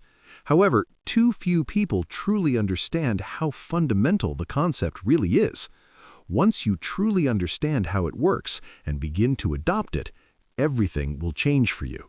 Instead of running around like a hamster on a wheel, you'll start obtaining results like never before, and you'll start hitting your goals. The 7 pillars of the mastery mindset. I believe there are 7 pillars you need to adopt in order to develop a mastery mindset. Let's review each of them, shall we? 1. Mastering repetition. Every successful person is a master of repetition. For example, the hugely successful Olympic swimmer Michael Phelps didn't miss a single day of training between the ages of 12 and 18. In fact, he swam more than 2,100 days in a row. Martial arts experts practice the same move thousands of times, and kids learn how to write by copying the alphabet over and over. In fact, it is impossible to become proficient at anything without first embracing the philosophy of repetition. Repetition is the process that allows you to assimilate anything and over time become highly skilled in the process. If you're a driver, do you remember the first time you sat behind the steering wheel? You probably felt overwhelmed by the large amount of new information you had to process. You might even have wondered whether you would ever be able to drive. But after spending many hours practicing, the skill became automatic. This demonstrates that you have effectively transferred the driving process from your conscious to your subconscious mind. This is what repetition and mastery are about, repeating something so many times it becomes second nature. The point is, knowing things only intellectually is not enough. To become truly adept at a skill, you must practice over and over until the skill becomes second nature. You must adopt the mindset that you will practice as many times as necessary until you achieve the results you want. 2. Mastering the fundamentals. Most people believe they know more than they actually do. Then, when nothing seems to work, they're left confused. This is because their fundamental skills are weak. They may have been avoiding learning a specific skill because they think it's not important or because they were too eager to move on to the next topic. But the devil is often in the details. By overlooking one small detail after another, many people end up miles away from their intended destination. Do you really know everything you need to know about your goals? Have you applied everything you've learned, and have you done so consistently? Once you have a specific goal in mind, you must learn everything you need to know about it. For instance, you must learn how to perform weight exercises properly, or you will not get the results you want and may even hurt yourself in the process. How to study effectively, or you'll forget most of what you learn, or about healthy food, or you'll think you're eating healthily when you aren't. The most successful people on earth are obsessed with learning the fundamentals, and there is a reason for this. Without strong fundamentals, your potential for growth is limited. Without the fundamentals, you can't become great, let alone world-class at whatever you do. Despite the fact he was already the best golfer in the world, Tiger Woods wanted to improve his game. To this end, he hired a coach who told him he would have to change his swing. Yes, Tiger Woods decided he needed to relearn the fundamentals. Interestingly, Tiger Woods' situation is not uncommon. When seeking to improve their performance, many world-class athletes return to the basics. This enables them to rebuild their craft from the ground up and take it to the next level. To master the fundamentals, you need to follow a step-by-step approach, apply everything you learn, and return to the fundamentals as often as necessary. Let's review these three components. Following a step-by-step approach. Without clear guidance and accountability, you'll find it difficult to learn anything on your own. You need a blueprint showing you what to do step by step. The more structured your learning, the easier it will be to make progress. This is something I've personally been struggling with. Eager to make progress, I often try to learn as quickly as possible without giving myself enough time to assimilate the information or enough practice to build strong foundations. If you identify yourself as a seminar junkie, don't worry, you can change. Read on. Whenever you enroll in a step-by-step course, I invite you to do the following. Decide exactly how long you'll spend on the course by setting a specific schedule. Set aside blocks of time every day or every week. For instance, you could decide to dedicate 1 hour to the course every weekday. Make sure you complete all the exercises in each lesson before moving on to the next. Avoid taking more than 1 or 2 courses at a time. It's unlikely you'll be able to achieve great results with too many courses on your plate. So stick to 1 or 2 courses, schedule them, and commit to obtaining tangible results before moving on to the next module or the next course. Applying everything you learn. To master the fundamentals and make progress, you implement what you learn. Without implementation, no significant results are possible. Therefore, whatever source of information you use, make sure you work on every actionable item available. This entails doing everything your coach suggests, completing all the exercises in the course you take, and working through all the exercises outlined in the books you read. This one, for example. Now, I understand you can't always take action on all the information you consume. What you can do, however, is ensure that for any major goal you set, take consistent action on everything you learn, returning to the fundamentals when necessary. Have you ever failed to achieve tangible results with a course or a book you bought? If so, you might need to revisit the fundamentals. Sometimes overlooking one small detail can make the difference between success and failure.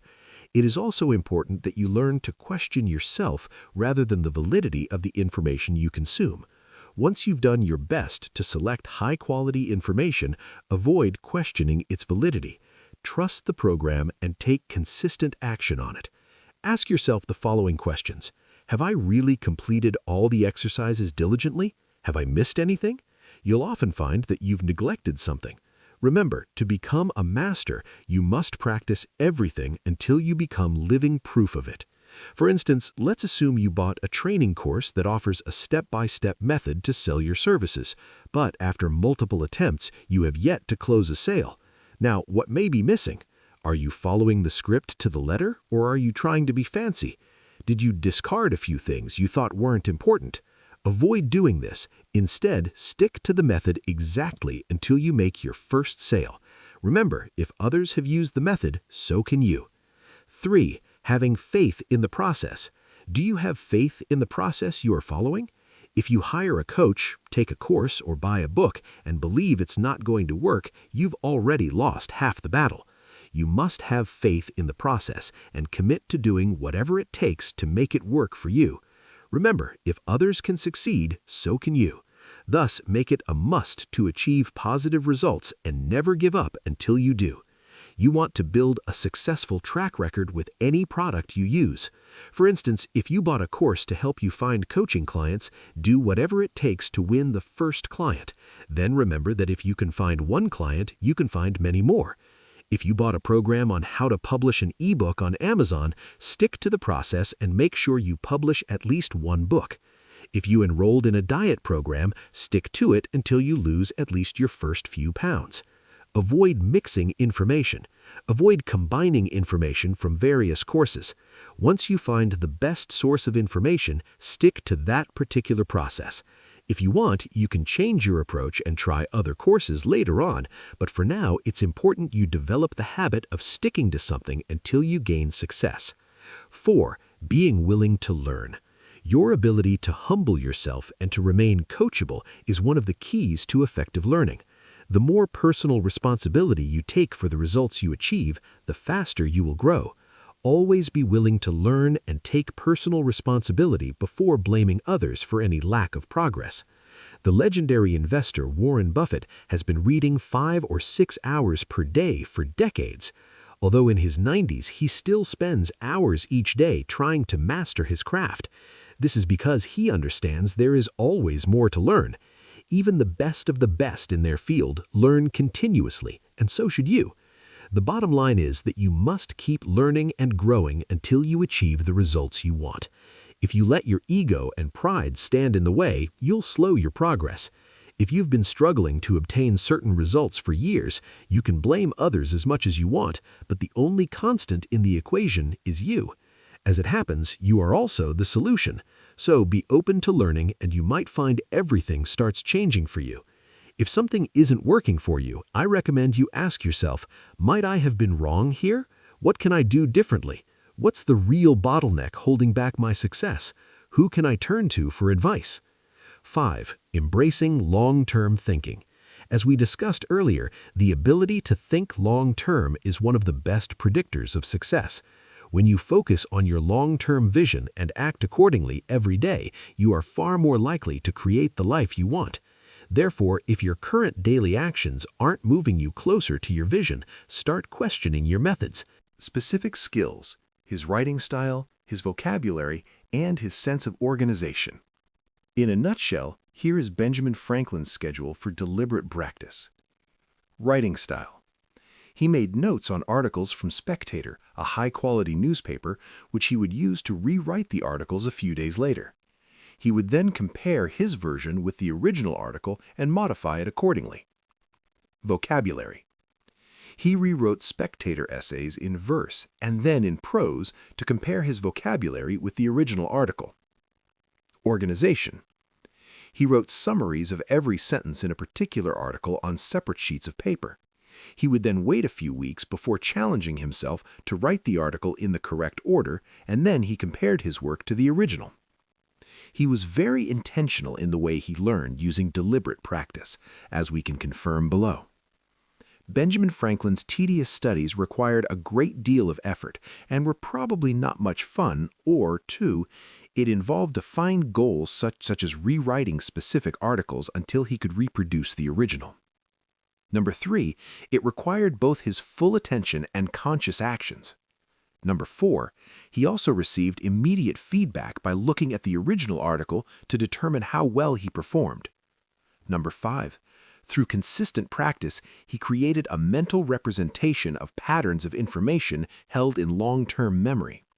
In short, we can say he transferred new skills to his subconscious so that he could use them automatically whenever sitting down to write. Or 6, finally, he was working on improving a specific skill, his writing ability, by focusing on specific aspects of it, improving his writing style, increasing the richness of his vocabulary, and enhancing his organization skills.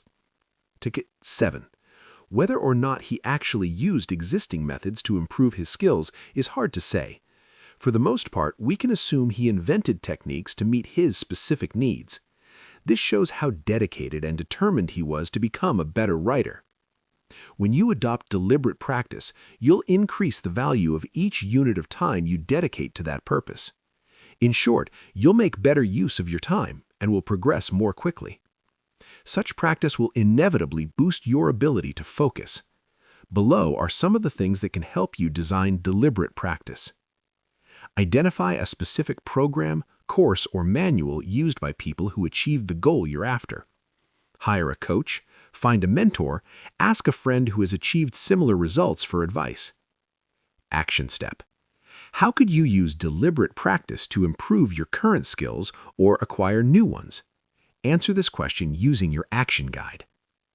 To conclude, you can increase the value of each unit of time by improving your thinking abilities. By looking at the bigger picture and being more strategic, every action you take will become more impactful. Instead of being busy, you'll become highly effective. Now let's see what you can do to store your time. Part number 2, how to store time. As we now know, time is one of our most precious assets. Every second that passes is gone forever, and unfortunately, we cannot store our time for later use. Or can we? Although we cannot stop time, there is a specific way we can buy back time to have more of it available in the future. The tool that enables us to do this is money. A. Using money to store time. While some people strive to make more money so that they can increase their social status, gain power, or buy luxury items, in my opinion, this is not where money's true power lies. The power of money lies in its ability to store our energy and time so that we can use it in the future. In fact, accumulating money allows us to buy back time. To regain control over your time, you must understand what money is and how you can use it to buy your way to freedom. For example, if you can save money each month, you might be able to retire a few years or even a few decades earlier than most people. This is what the proponents of the FI movement work toward. FI stands for Financial Independence, Retire Early. The money you saved can be invested so that it works for you and increases over time. I invite you to see money as freedom, the freedom to make better use of your scarcest resource, your time. Think about it this way. Money enables you to store the fruits of your labor. Without it, you would be forever doomed to work to meet your basic needs. Each dollar you save gives you an opportunity to reclaim part of your future. In short, saving money gives you options. When you're able to save enough of it, you can decide to take a break from work, invest the money in a side business, or change your career for a more enjoyable job that may not pay as well. In a way, because it multiplies your options and enables you to buy back your time, saving money might be the ultimate productivity tool. On the other hand, you can earn a lot of money, but unless you're able to save and invest some of it each month, you'll end up running like a hamster in a wheel, never being in control of your time. You'll always be one crisis away from losing everything: your job, your home, your lifestyle, etc. It's even worse when you're in debt. Being in debt forces you to utilize your time to repay your creditors. This time cannot be used to meet your needs, nor can it be stored for future use. Here's the point. Money isn't evil. Money allows you to store the fruit of your labor and use it to buy back time. To become a master of your time, you should reassess your relationship with money. Understand that money is stored time. Then begin to save and invest more money so that you can reclaim your time at a later date. Action step. Write down what you would do if you could store time. For example, retiring early, changing your career, dedicating more time to your hobbies, etc. B. Becoming a smart consumer. We often buy things without checking whether they're worth our money and time. To assess whether you should buy something, calculate how many hours you need to work in order to buy it. Let's say you want to purchase a new phone that costs $900. If you earn $15 per hour, you'll need to work 60 hours before you can acquire it. Now, is that a lot or a little? I don't know. It depends on how useful you think the phone will be. Perhaps buying a less expensive model would be good enough for you, or perhaps you absolutely love that particular phone and want to buy it irrespective of the cost. Understanding hidden opportunity costs. It is important to understand that with every purchase you make, there is an opportunity cost. You cannot both spend your money on a new phone and save it. Each dollar spent is a dollar not invested. In other words, each dollar spent is accumulated time you're voluntarily giving away, i.e., the time you've stored by making that money through work.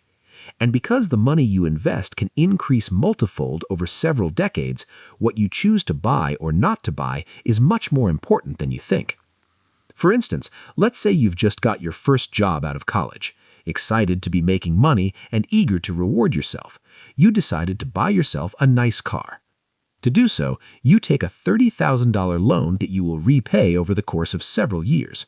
There's nothing wrong with that, is there? After all, you're making money now. However, this seemingly inoffensive purchase comes with huge opportunity costs. Let's say the total cost of the loan, including interest, is $40,000. Then let's assume it will take you 8 years to pay the loan back in its entirety. In this case, you'll have to pay back $417 per month, which is $417 you won't be able to use for anything else each month. Now, what if you chose to invest the $417 each month for 8 years at an annual return of 5% after inflation? At the end of the 8 years, you'll have amassed $47,783. Not bad, eh? Having this much extra in the bank will give you more options. For example, you might be able to retire a little earlier than planned or have a higher monthly pension when you retire. My point is this: saved money happens to be stored time. By saving or investing your money instead of spending it, you can buy back time in whichever way you please. For instance, you can outsource unpleasant tasks to free more time to do things you enjoy, retire early and dedicate that extra time to your hobbies, or change career and go for a more meaningful job that may not pay as well. In a way, because it multiplies your options and enables you to buy back your time, saving money might be the ultimate productivity tool. On the other hand, you can earn a lot of money, but unless you're able to save and invest some of it each month, you'll end up running like a hamster in a wheel, never being in control of your time. You'll always be one crisis away from losing everything: your job, your home, your lifestyle, etc. It's even worse when you're in debt. Being in debt forces you to utilize your time to repay your creditors. This time cannot be used to meet your needs, nor can it be stored for future use. Here's the point: money isn't evil. Money allows you to store the fruit of your labor and use it to buy back time. To become a master of your time, you should reassess your relationship with money. Understand that money is stored time, then begin to save and invest more money so that you can reclaim your time at a later date. Action step: write down what you would do if you could store time. For example, retiring early, changing your career, dedicating more time to your hobbies, etc. B. Becoming a smart consumer. We often buy things without checking whether they're worth our money and time. To assess whether you should buy something, calculate how many hours you need to work in order to buy it. Let's say you want to purchase a new phone that costs $900. If you earn $15 per hour, you'll need to work 60 hours before you can acquire it. Now, is that a lot or a little? I don't know. It depends on how useful you think the phone will be. Must make your money work for you instead of the other way around. To do so, you must use leverage. See, leveraging your time. You have two choices. You can either sell your time or you can leverage it, or use a mix of both. To put it simply, you sell your time when you're an employee. However, you leverage your time when you create assets that pay you multiple times. Books, online courses, YouTube videos, franchises, etc. Get paid on a project basis, i.e., deliver a result regardless of how many hours of work it takes, or use other people's time, hiring employees or freelancers to work for you. When you do any of the above things, you can potentially increase the value of your time. If a book sells well, you can make more per hour than at a typical salary job. If your YouTube channel takes off, you can make passive income for years. If you get paid by results and can deliver a lot of value with little work, you'll also increase your income. And by hiring people, you can free time to work on high-value tasks that will generate more income. Of course, there is also a risk that things don't work out as planned, but that's all part of the game of risk and reward. If you truly want to master your time, you must learn to leverage it instead of selling it. Outlined below are the main things you can use to make more effective use of your time: other people's time, other people's money, other people's knowledge, other people's influence, or technology. A. Others people time. Your time is scarce, but by leveraging other people's time, you can accomplish much more than you would when working alone and in far less time. As we've already mentioned, you can hire freelancers or employees to help complete the tasks. Doing so can save time, which you can then use to work on high-impact tasks you're good at. For instance, I leverage other people's time when I hire translators, cover designers, editors, narrators, and proofreaders. In fact, in most cases, I don't have any other choices, as I don't possess the skills needed to do these tasks myself.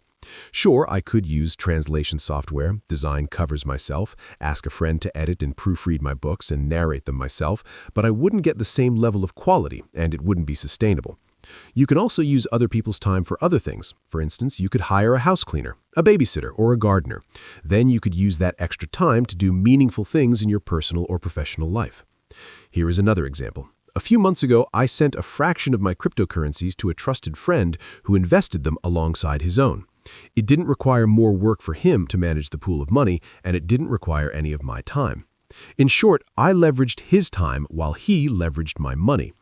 Be careful, though. I wouldn't advise you to let anyone manage your money unless you trust them completely, and even so, I would be wary. My friend only managed 1% or so of my total assets. What about you? If you could leverage other people's time to free extra time for yourself, who would you hire and what would you do with that extra time? B. Other people's money. You might not have money, but many people do. Using other people's money might be an effective way to save time. For instance, you could get a loan from the bank to buy a house or apartment, either for your own use or to rent. By doing so, effectively, you're using someone else's money to buy assets that will probably appreciate and/or generate cash flow. Raise funds for your company, products, or services. My friend Richard, who I mentioned earlier in this book, was able to raise thousands of dollars for one of his books using Kickstarter. This was money he didn't have to earn, i.e., time he was able to save. The bottom line is this. If you can get a loan with a low interest rate wherever you live, perhaps consider taking a mortgage or buying a rental property. Make sure you do extensive research beforehand, though. If you need money for an upcoming project, perhaps you can raise funds over the internet. What about you? Is there any way you could use other people's money in an effective manner? C. Other people's knowledge. Today, thanks to the internet, we can learn almost anything we desire, and often for free. For instance, do you realize that you can read books written by world experts on any topic you desire?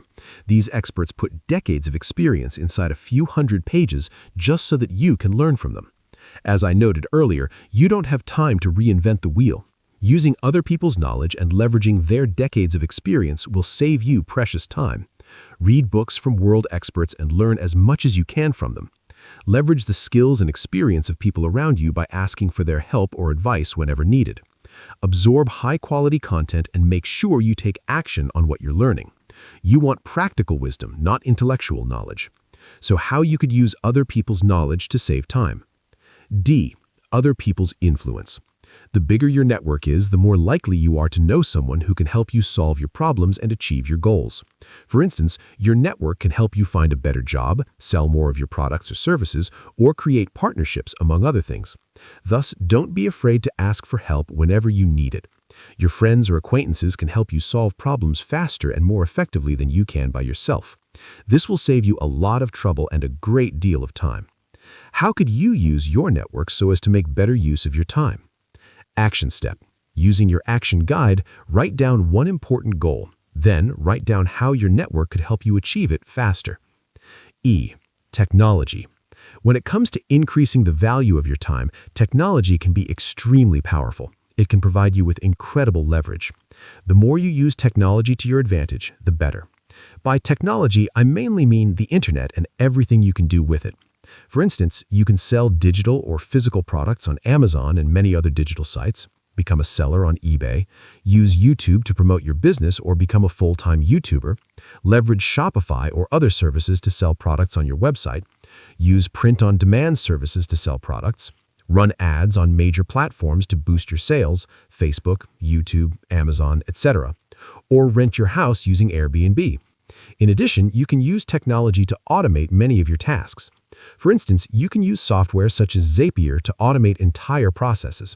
You can connect it to over 1,000 business tools, create advanced Excel spreadsheets to reduce your workload, In his book Deep Work, Cal Newport relates how a newly hired financial consultant, Jason Ben, reduced a report writing process from 6 hours to less than 1 hour by building a new Excel spreadsheet. Use autoresponder services to send emails to new subscribers or clients, or schedule an entire month's worth of social media posts with software such as Buffer. Personally, I always strive to use technology to simplify my business, to free up my time, and help me enjoy more freedom. I want technology to work for me 24/7. Previously, we've seen that money is a means to store your work so that you can use the fruit of your labor, more time, at a later date. In a sense, the internet is also a means to store your work across time. However, with the internet, you can share it worldwide 24/7 forever. This is why it's so immensely powerful. To sum up, because time is so scarce, you should aim to leverage other resources around you to help you make effective use of your time. Outsource tasks, ask your friends for help or advice, raise funds, consume educational content, and use all the technology available as often as possible. Now let's see how you can develop laser-sharp focus and boost your productivity. Chapter number 5, Developing Extraordinary Focus. You cannot manage time, but you can direct your focus toward the activities that matter the most. While time passes, it reminds me of the following quote by the motivational speaker Earl Nightingale. Never give up on a dream just because of the time it will take to accomplish it. The time will pass anyway. Yes, the time will pass anyway, so you might as well do something with the time you have right now. What you focus on and the level of intensity with which you do so are the most important elements when it comes to increasing your productivity. Making effective use of your time is not about completing one task after the other on a never-ending to-do list. It's not about multitasking either. It's about focusing properly. Focus enhances the intensity you put into your work and thus increases the value of each unit of time you use. In that way, remember the energy you have each day is severely limited. It acts as a bottleneck on how much you can do. Focus is what enables you to make effective use of that scarce energy, instead of allowing it to dissipate. Sadly, most people are not energy efficient and they lose an incredible amount of energy each day by failing to protect their focus. For instance, they keep switching from one task to another, preventing their brain from entering a deep state of concentration and wasting a lot of energy. They allow themselves to be interrupted multiple times during the day, which pulls them out of focus again and again. They then need to expend an enormous amount of energy to refocus on their task. They keep checking their emails, scrolling their news feed on Facebook, or checking their phone. This erodes their ability to focus and destroys any momentum they may have been building. They work on unimportant tasks first and only tackle the most productive tasks later in the day, and only if they have enough willpower, energy, and focus to do so, which they often don't. Gloria Mark, a researcher from the University of California, discovered that on average, office workers are interrupted every 11 minutes. But where it gets even worse is that they will need around 20 minutes to return to their previous level of concentration. Multitasking is a major issue. Clifford Nass, a professor at Stanford University, warned against the negative effect of multitasking. As he said in an interview, the research is almost unanimous, which is very rare in social science, and it says that people who chronically multitask show an enormous range of deficits. They're basically terrible at all sorts of cognitive tasks, including multitasking. He continues, people who multitask all the time can't filter out irrelevancy. They can't manage a working memory. They're chronically distracted.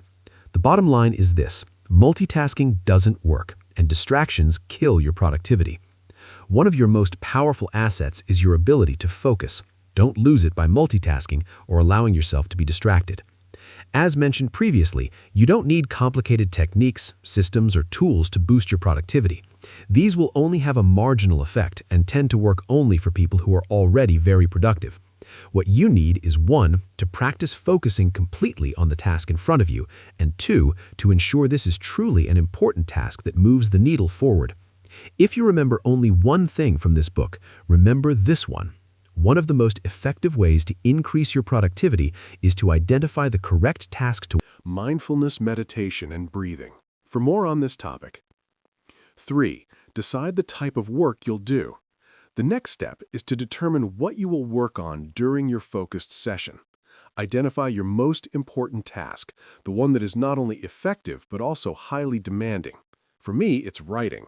I can do a lot of busy work outside of writing, but if I don't write, I don't have a business. What about you? What really moves the needle at work or in your personal life? Ideally, what you work on should be demanding. It should require a lot of your energy and attention to complete. Challenging. It should be difficult enough to engage you, but not so hard that you give up or becoming overly frustrated. Effective. It should enable you to make progress toward an important professional or personal goal. Note that it is often an activity you procrastinate on, precisely because it's difficult and you doubt your ability to do it well. 4. Just start. Don't ponder on whether you can do a good job or not, and don't wait to feel as though you can do a good job. Just begin.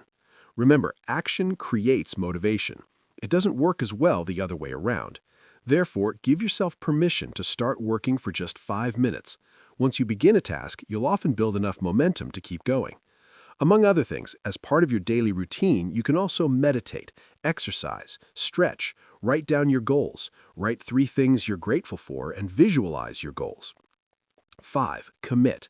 The final step is to commit to doing your focused work. Commitment is critical since it will ensure you stay consistent and build a solid routine that will enhance your productivity. I recommend you commit to your new daily routine for a minimum of 30 days. Inside your action guide, you'll find a 30-day calendar you can use to hold yourself accountable. Remember, consistency is more important than intensity. Just doing one 45-minute session every day will, over time, significantly increase your focus and boost your productivity. This one daily session will have a ripple effect, enabling you to generate incredible momentum over time. When you finish the first session, you might decide to continue and start a second session and a third. After that, you may begin to plan your day more meticulously. Just keep building momentum and see where it takes you. B. Eliminate any distractions. The next thing you can do to enhance your focus is to remove all your distractions.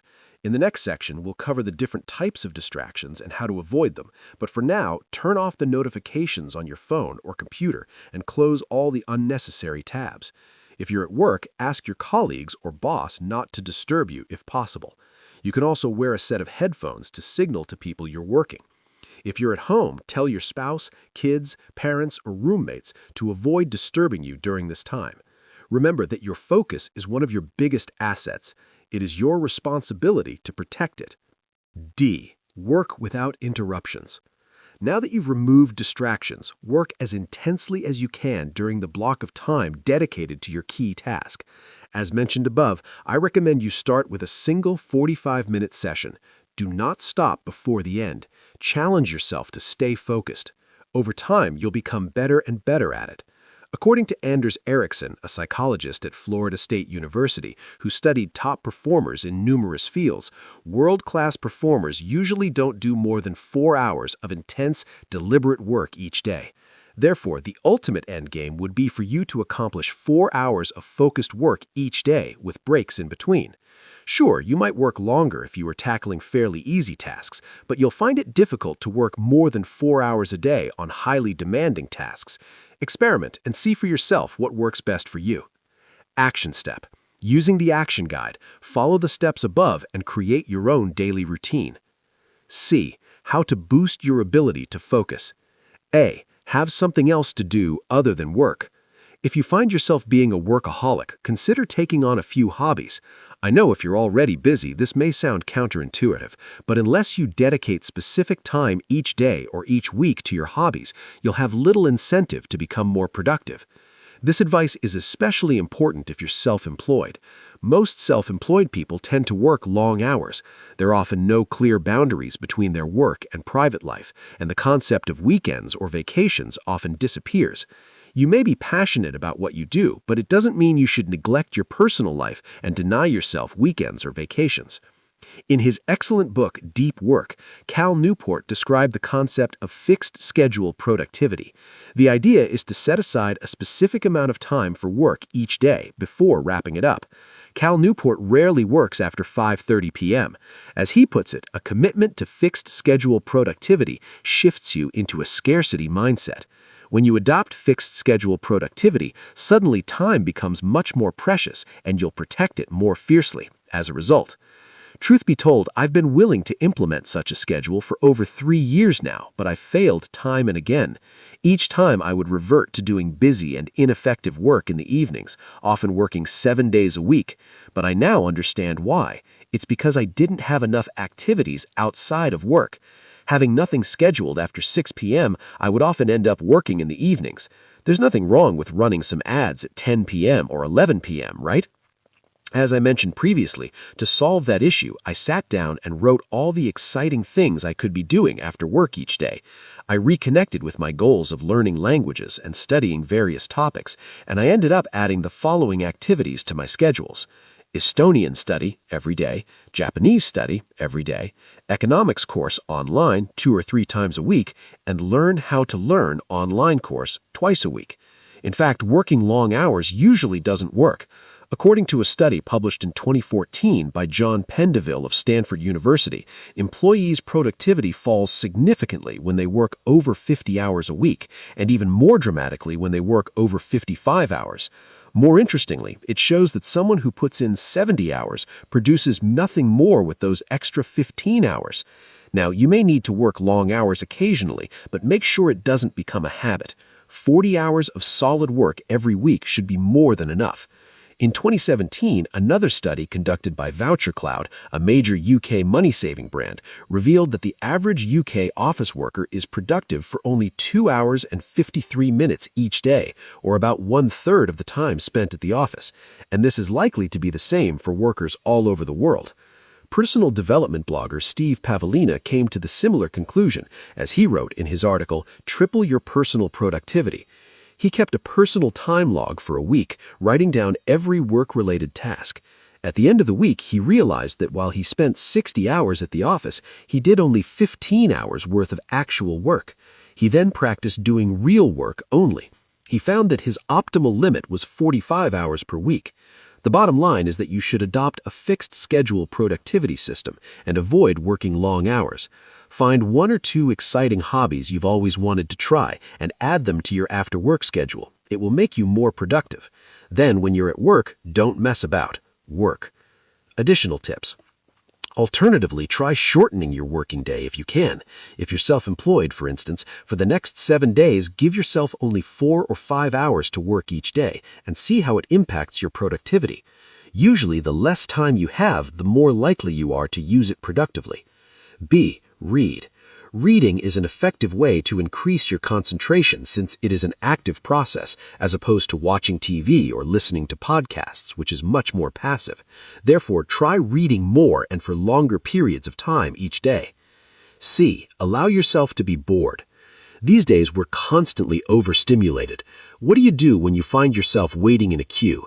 If you're like most people, you immediately take out your phone and start checking Facebook, Instagram, or your emails, or darn it, you might even make a phone call. The problem is that when you're continuously stimulated, simple activities seem boring, while important tasks become unappealing. Studies have shown that when we let a rat stimulate its medial forebrain bundle, a group of dopamine axons, it will do so thousands of times an hour, foregoing even eating. These studies demonstrate that every activity that triggers dopamine release can make us want more of the same.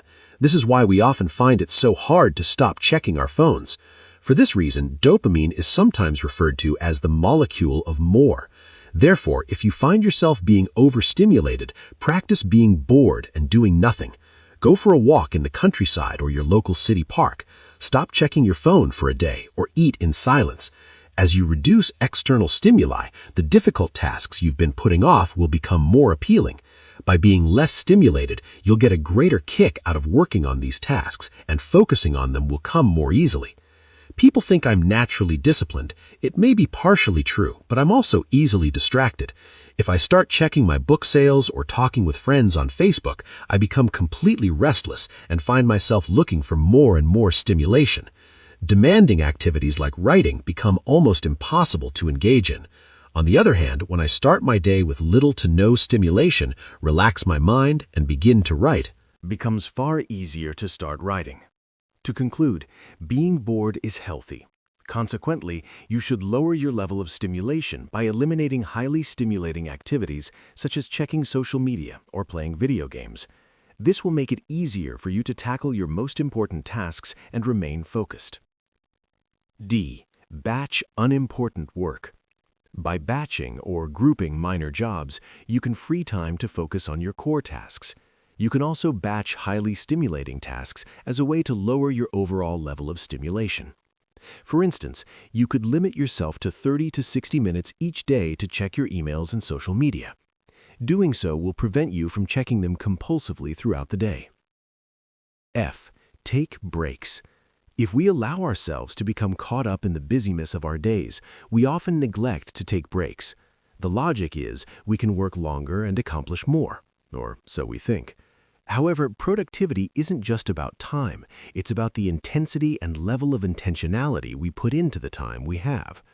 By not taking breaks, we're usually being less intentional. Working without interruption also depletes our energy faster, leading to suboptimal productivity. Imagine the following two cases.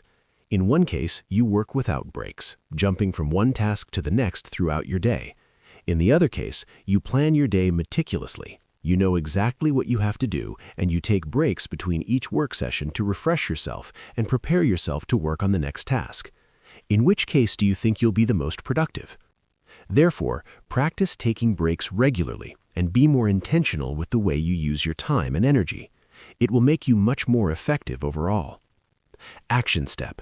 Using your action guide, write down at least one specific thing you will do to sharpen your focus, e.g., practice focusing anytime, anywhere. In his book, Deep Work, Cal Newport identifies 4 different philosophies when it comes to focusing on our work. One of them is what he called the journalistic philosophy. The idea behind this philosophy is to use small chunks of time during your day to practice focused work, similar to the way journalists meet the incessant deadlines their job requires. If you want to develop your focus, practice working anytime, anywhere until it becomes a habit.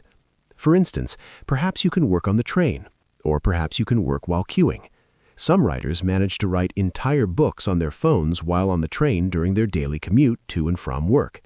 And writing isn't necessarily the easiest thing to do, considering how many writers experience mental blocks. The point is, you can learn to enter a focused state more quickly, and the more you practice, the easier it will become. Once you're able to work almost anywhere, anytime, you will have a superpower very few people ever acquire. Additional tip. During these impromptu work sessions, you can repeat parts of the routine you use to enter the flow state each morning. For instance, you could listen to the same music you listen to during your daily routine. Action step. Using your action guide, answer the following question. During what specific moments or activities could I practice focusing, even if it's just for 5 minutes? H. Never feel guilty. My last tip in this section is to avoid feeling guilty if your work session isn't as productive as you intended. Some days are better and more productive than others, but the more you practice developing focus, the better you will become at it. Blaming yourself doesn't work. Instead, practice being self-compassionate. Self-compassion is one of the most powerful tools you can use to improve your productivity. The more you're able to encourage yourself, the better your emotional state will become. Furthermore, the better you feel, the more you will be compelled to take action toward your goals. Self-compassion is especially powerful when you start feeling a little depressed. It is what I call a safety net to our emotional well-being. Make sure you use this safety net to protect yourself. Personally, I started practicing self-compassion a little over 3 years ago. It allowed me to feel better about myself during challenging times, and it helped me to reach many of my goals. So, if you believe you must be harsh on yourself to prevent you from becoming complacent, don't worry. You can be both self-compassionate and accomplish a great deal. Try it and see how well it works. Now let me give you a few simple tips you can use to cultivate self-compassion. Stop berating yourself. Whenever you notice you're putting yourself down, stop and reformulate your thoughts. For instance, if you called yourself stupid, say to yourself, "It's okay to make mistakes. Everyone does. I'll be more careful next time." Undertake a 7-day self-compassion challenge. For the next 7 days, monitor your internal self-talk and try to be as nice to yourself as possible. Notice how your inner dialogue impacts your mood, both positively and negatively. Let go of the following disempowering myths about self-compassion. The first myth is the idea you need to be hard on yourself to get anything done. The second is that self-compassion is a weak-minded people. And the third is that self-compassion is selfish. In truth, when you treat yourself well, you will achieve more, become tougher, and be in a better place emotionally to help others. Therefore, be nice to yourself. You'll be more motivated and will accomplish more over the long term. In conclusion, to enter the flow state more easily, you must create a daily routine to put yourself in the right state of mind before work. Get started for at least 5 minutes. Action generates motivation. Eliminate distractions so that you can stay focused on your work and practice working without interruption. Becomes far easier to start writing. To conclude, being bored is healthy. Consequently, you should lower your level of stimulation by eliminating highly stimulating activities such as checking social media or playing video games. This will make it easier for you to tackle your most important tasks and remain focused. D. Batch unimportant work. By batching or grouping minor jobs, you can free time to focus on your core tasks. You can also batch highly stimulating tasks as a way to lower your overall level of stimulation. For instance, you could limit yourself to 30 to 60 minutes each day to check your emails and social media. Doing so will prevent you from checking them compulsively throughout the day. F. Take breaks. If we allow ourselves to become caught up in the busyness of our days, we often neglect to take breaks. The logic is we can work longer and accomplish more, or so we think. However, productivity isn't just about time, it's about the intensity and level of intentionality we put into the time we have. By not taking breaks, we're usually being less intentional. Working without interruption also depletes our energy faster, leading to suboptimal productivity. Imagine the following 2 cases. In one case, you work without breaks, jumping from one task to the next throughout your day. In the other case, you plan your day meticulously. You know exactly what you have to do, and you take breaks between each work session to refresh yourself and prepare yourself to work on the next task. In which case do you think you'll be the most productive? Therefore, practice taking breaks regularly and be more intentional with the way you use your time and energy. It will make you much more effective overall. Action step. Using your action guide, write down at least one specific thing you will do to sharpen your focus, e.g., practice focusing anytime, anywhere. In his book, Deep Work, Cal Newport identifies 4 different philosophies when it comes to focusing on our work. One of them is what he called the journalistic philosophy. The idea behind this philosophy is to use small chunks of time during your day to practice focused work, similar to the way journalists meet the incessant deadlines their job requires. If you want to develop your focus, practice working anytime, anywhere until it becomes a habit. For instance, perhaps you can work on the train, or perhaps you can work while queuing. Some writers manage to write entire books on their phones while on the train during their daily commute to and from work. And writing isn't necessarily the easiest thing to do, considering how many writers experience mental blocks. The point is, you can learn to enter a focused state more quickly, and the more you practice, the easier it will become. Once you're able to work almost anywhere, anytime, you will have a superpower very few people ever acquire. Additional tip. During these impromptu work sessions, you can repeat parts of the routine you use to enter the flow state each morning. For instance, you could listen to the same music you listen to during your daily routine. Action step. Using your action guide, answer the following question. During what specific moments or activities could I practice focusing, even if it's just for 5 minutes? H. Never feel guilty. My last tip in this section is to avoid feeling guilty if your work session isn't as productive as you intended. Some days are better and more productive than others, but the more you practice developing focus, the better you will become at it. Blaming yourself doesn't work. Instead, practice being self-compassionate. Self-compassion is one of the most powerful tools you can use to improve your productivity. The more you're able to encourage yourself, the better your emotional state will become. Furthermore, the better you feel, the more you will be compelled to take action toward your goals. Self-compassion is especially powerful when you start feeling a little depressed. It is what I call a safety net to our emotional well-being. Make sure you use this safety net to protect yourself. Personally, I started practicing self-compassion a little over 3 years ago. It allowed me to feel better about myself during challenging times, and it helped me to reach many of my goals. So, if you believe you must be harsh on yourself to prevent you from becoming complacent, don't worry. You can be both self-compassionate and accomplish a great deal. Try it and see how well it works. Now let me give you a few simple tips you can use to cultivate self-compassion. Stop berating yourself. Whenever you notice you're putting yourself down, stop and reformulate your thoughts. For instance, if you called yourself stupid, say to yourself, "It's okay to make mistakes. Everyone does. I'll be more careful next time." Undertake a 7-day self-compassion challenge.